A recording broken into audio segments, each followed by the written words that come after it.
From Storm Tracker 6, this is Forecast First, sponsored by Auto Owners Insurance. Simple human sense. A cloudy and chilly evening here in mid-Michigan. Temperatures currently at 12 degrees in Lansing and Charlotte. 15 our current temperature in Jackson and Owasso, holding on to temperatures also in the mid-teens right along the state line.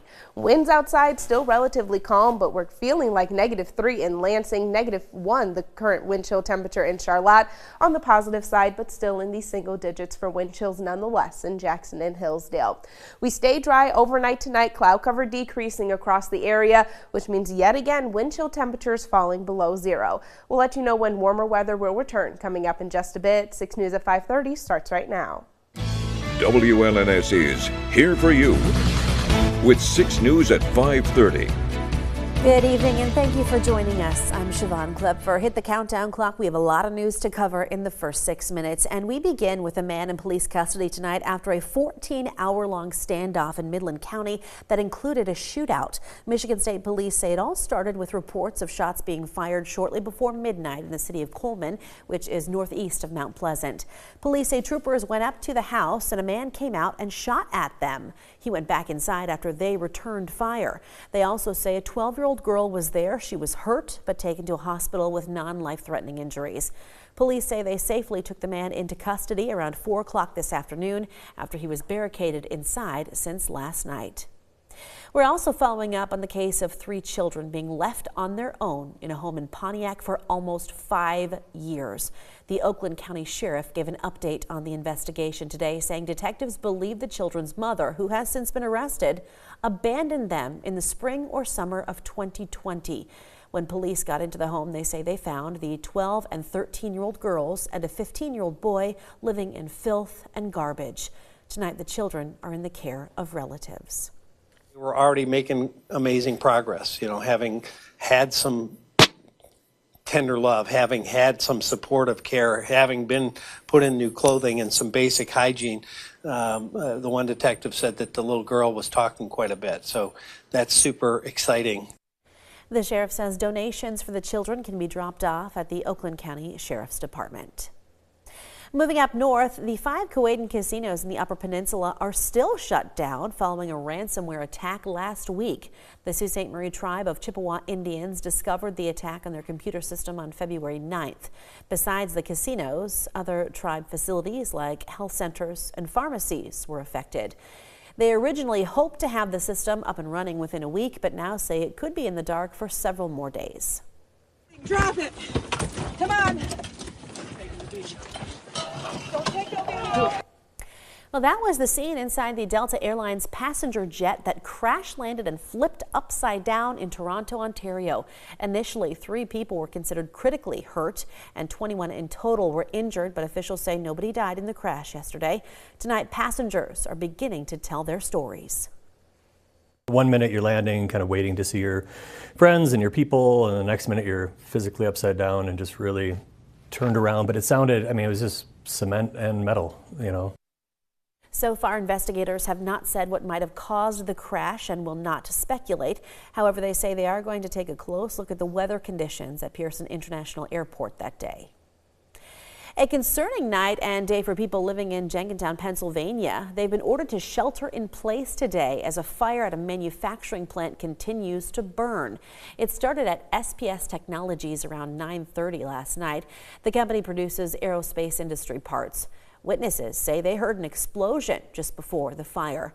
No injuries have been reported. This evening, officials are monitoring air quality while the fire burns.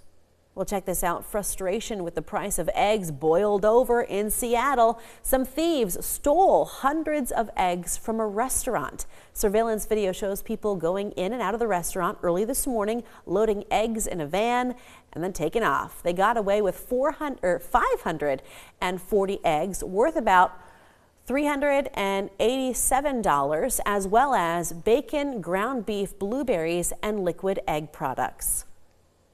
In Florida, Native American activist Leonard Peltier is out of prison and at home tonight. A judge released him today to home confinement.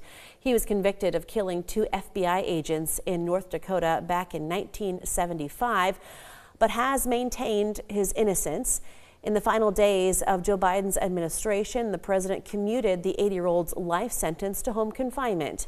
That angered law enforcement groups, but supporters say Peltier was targeted because of his Native American activism. Now, speaking of release, officials from the militant group Hamas say they will hand over 6 living hostages to Israel on Saturday. They also announced they will return the bodies of 4 others on Thursday. Israel is expected to continue releasing hundreds of Palestinian prisoners, including many serving life sentences for deadly attacks in exchange for the hostages. Others were detained without charge. During this first phase, Israel is also expected to release all women and children seized from Gaza since the war began. After a Russian drone hit the Chernobyl nuclear reactor in Ukraine on Friday, emergency services officials now say radiation levels are not increasing. The reactor melted down after an explosion in 1986. Since then, it's been covered by a protective containment shell, and that was the part that was hit by a Russian drone. Workers spent the weekend repairing damage and monitoring radiation levels. Well, back here in Michigan, 11 locations in the state have been added to the National Register of Historic Places for 2024, including one of them in Lansing. Yes, the capital city's entry is the Washington Apartments building on South Washington Avenue. It was originally built in 1922 and was a home to workers from the Rio Motor Car Company. The Hayes Hotel building in Jackson was also added to the register last year. Well, check this out. In Colorado, an avalanche was caught on camera as people drove along an interstate on Monday. Officials say the avalanche was triggered by strong winds and heavy snow as severe weather moved through the area. That road was closed this morning in case of more falling snow. And a celebration to end the first 6 minutes of news. A couple won a contest in New Orleans for a free wedding as long as they got hitched inside a locally famous heart-shaped pothole. Surrounded by decorations of traffic cones, they proclaimed their love for one another with the bride in a dress, Kendall, accented by caution tape. You know, I was just going to say, I don't think caution tape would really go with the vibe that I may plan for a wedding in the future. That's one way to draw attention to a pothole that Yeah. maybe you would like to get fixed. Just get married inside of it. Exactly. All you need is some Interesting. attention for that Oh, then. my goodness. Well, we're paying attention to the cooler temperatures that we had, especially this morning, Siobhan, and they're not going anywhere for tonight, but some improvements begin to move in later this week. I like that butt, Kendall. Thank you.